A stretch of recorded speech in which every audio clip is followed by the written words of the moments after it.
Voice Live.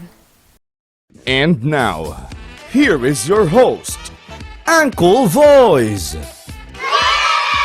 Hello and good day sa lahat ng mga viewers natin ngayong araw na ito. Ako nga po pala si MT Cerezo, ang inyong Uncle Voice, at sa episode na ito, tayo po ay mag-unbox ng QNAP Secure Data Storage and Backup. Magbibigay din tayo ng mga quick explanation about this product. Kaya mga kaboses, let's see how cool this product will be. Kaya pipida na ang Uncle Voice Live, the unboxing edition.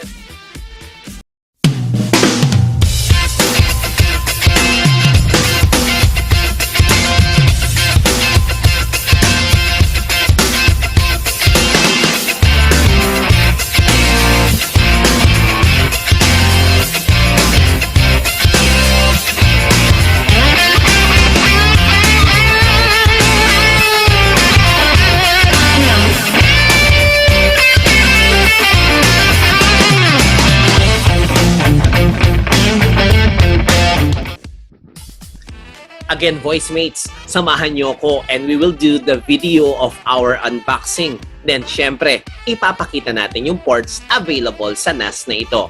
So guys, this product is NAS, no? Or what we call the Network Attached Storage.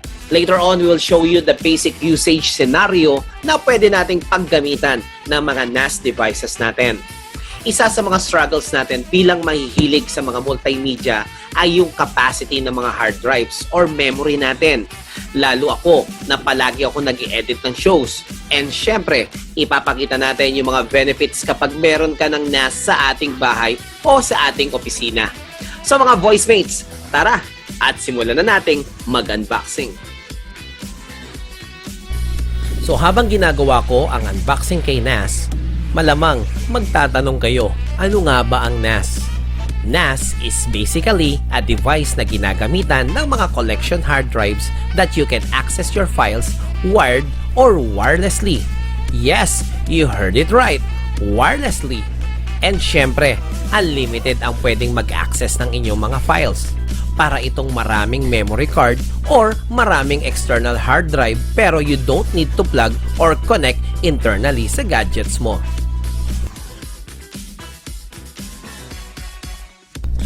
Imagine, yung mga smartphones at mga laptops na ginagamit natin ay parang magkakaroon ng 20 terabytes or more than 100 terabytes of storage without any paying ng mga monthly subscription fees. Lahat ng lumang files mo, mapa pictures, music, documents, or videos ay ma-access mo without any subscriptions payments. Ang maganda pa, meron itong RAID function that gives you peace of mind na hindi basta mawawala o makukorrupt ang backup mo.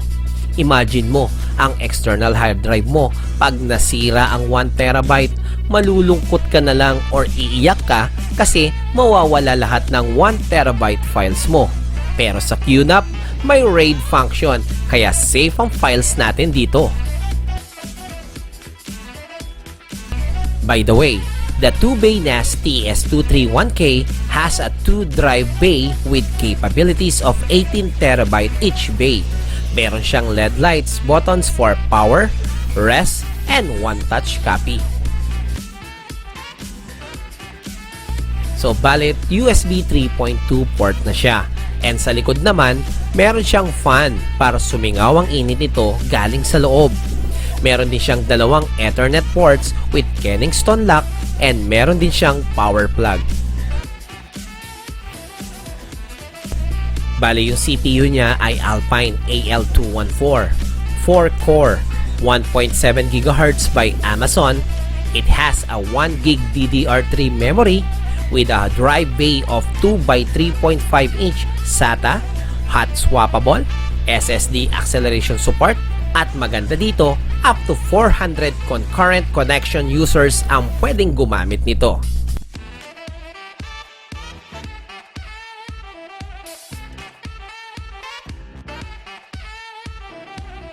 So QNAP give us AHM 2 years warranty And then kung hindi sapat sa'yo under 2 years warranty, they can offer you AHM at a minimal cost to extend your warranty up to 5 years.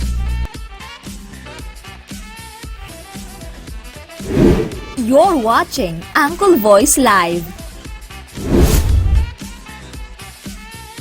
So anong advantage ng isang QNAP TS-231K na isang network-attached storage? This NAS can be used as a central management for multimedia files. You can store any demanding file size ng mga photos, videos, music, movies at tulad sa akin na malalaki ang files kapag nag-i-edit ng mga talk show episodes. Kadalasan, kahit naka 1 or 2 terabytes na ang ating mga desktop, kinakapos pa rin tayo ng storage, di ba? So kapag meron ka nito sa bahay or sa inyong mga opisina, ay makikita mo na agad ang difference at hindi mo na iisipin pa kung saang hard drive mo ilalagay yung mga important files. Kaya kung mahilig kang mag-collect ng movies na medyo aray sa laki ng files tapos 1080 pa yung mga videos mo, ay sagot na yan ng NAS. And this is a perfect product to everyone.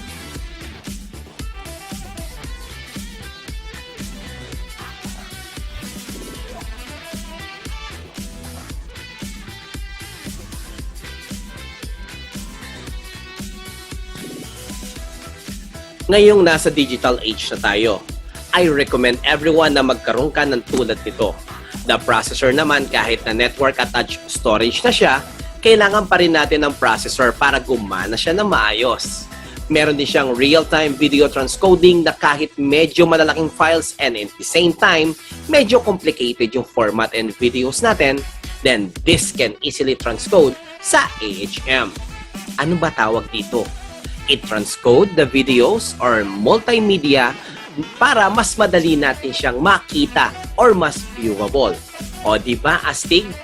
Then kung medyo techy ka, AHM can also be used as a multi-point backup and access. And then of course, syempre sa mga ganitong devices, we need to invest a little amount of money para magkaroon tayo ng sarili nating AHM. You're watching Uncle Voice Live. Ako po ay taus-pusong nagpapasalamat sa QNAP for this opportunity na mag-unboxing ng inyong produkto. Malaking tulong po ito sa aming mga gawain at sa pagbibigay impormasyon ng Uncle Voice Live. Magkita-kita po tayong muli sa ating mga susunod na episodes. Ako po ang inyong host, MD Cerezo.